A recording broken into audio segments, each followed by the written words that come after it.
अरे चाय बनी या नहीं अब तक? सुशीला जी गुस्से में चिल्लाई।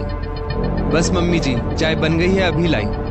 रसोई में टिफिन बनाती उनकी बहू रीमा बोली। जल्दबाजी में रीमा ने चाय कप प्लेट में छानी और बाहर सुशीला जी के लिए ले जाने लगी कि उसके हाथ से चाय का कप छूट गया। चाय नीचे गिर गई और कप प्लेट फूट गई। सुशीला जी गुस्से में रसोई में आकर बोली, फोड़ दिए कप प्लेट महारानी ने। जानती भी है कितने महंगे कप प्लेट थे ये। तेरे मायके में तूने कभी देखे भी नहीं होंगे ऐसे महंगे कप प्लेट। तेरे बाप ने तो दहेज में कुछ नहीं दिया, वैसे भी यहाँ जो भी बर्तन है वही इस्तेमाल करती है तू तो, वरना बहुएं कितना कुछ सामान लेकर आती हैं साथ में। खैर मैं भी किसको कह रही हूँ। इतना बोलकर वो गुस्सा करते हुए अपने कमरे में चली गई। दरअसल सुशीला जी को अपनी बहू रीमा बिल्कुल भी पसंद नहीं थी, क्योंकि वो दहेज में कुछ भी सामान लेकर नहीं आई थी। उन्हें तो ऐसी बहू चाहिए थी जिसका बखान वे अपनी किटी फ्रेंड्स के ग्रुप में कर सकें।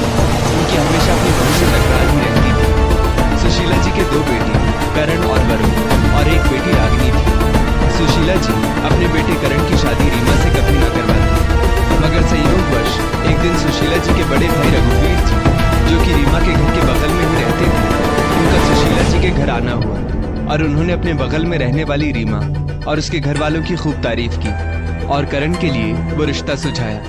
जैसे ही उन्होंने रीमा की फोटो करण को दिखाई, करण खुश हो गया, क्योंकि रीमा उसी की क्लास में पढ़ती थी और वो मन ही मन रीमा को बहुत पसंद करता था। रीमा पढ़ने में होशियार और सुलझी हुई लड़की थी। रीमा के पिता बहुत पैसे वाले तो नहीं थे, मगर बेटी को पढ़ा लिखा कर खूब होशियार बनाया था उन्होंने, और संस्कार तो फूट फूट कर भरे थे रीमा।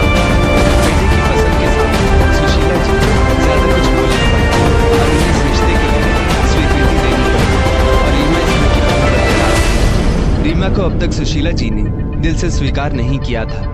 उसका ही नतीजा था कि आज भी सुबह सुबह उन्होंने रीमा को इतना कुछ सुना दिया था। सुशीला जी के कड़वे शब्द करण भी सुन चुका था, मगर करण अपनी माँ को कुछ कहने के लिए आगे बढ़ ही रहा था कि रीमा ने करण को कुछ भी कहने से रोक लिया था, क्योंकि वो नहीं चाहती थी कि उसकी वजह से माँ बेटे में कोई दरार आए।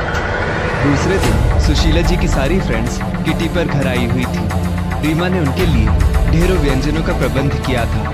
सुशीला जी की सहेली कामिनी बोली, सुशीला तेरी बहू तो बहुत सुंदर है और साथ ही साथ कितनी गुणवान भी है। सुशीला बोली, क्या करूं उसकी सुंदरता का, अचार डालूं क्या? तुम्हें क्या पता दहेज में कुछ नहीं लाई है महारानी। मेरी ही मति मारी गई थी कि मेरे कुंवर जैसे बेटे की भिकारन जैसी लड़की से शादी करवा दी मैंने। किटी में भी सुशीला जी ने जी भर की बुराई की अपनी बहू की। बेटी रागिनी हमेशा अपनी माँ को समझती कि उसकी भाभी लाखों में एक है, फिर भी सुशीला जी को कभी रीमा में अच्छी बहू नहीं दिखाई दी। थोड़े महीनों में सुशीला जी के छोटे बेटे वरुण ने अपने साथ काम करने वाली निशा को अपने लिए पसंद कर लिया, क्योंकि वरुण और निशा मुंबई में ही रहते थे, तो आगे भी उन्होंने अपनी जॉब मुंबई में ही रहकर कंटिन्यू करने की सोची। वरुण और निशा के घर वाले भी इस शादी के लिए मान गए थे। निशा एक संपन्न मायके की बेटी थी। ये देखकर सुशीला जी बहुत खुश हो गई। इतना अच्छा रिश्ता हाथ आया देखकर सुशीला जी ने पहले उन दोनों की सगाई करवा दी। शादी का मुहूर्त अभी 6 महीने बाद का था।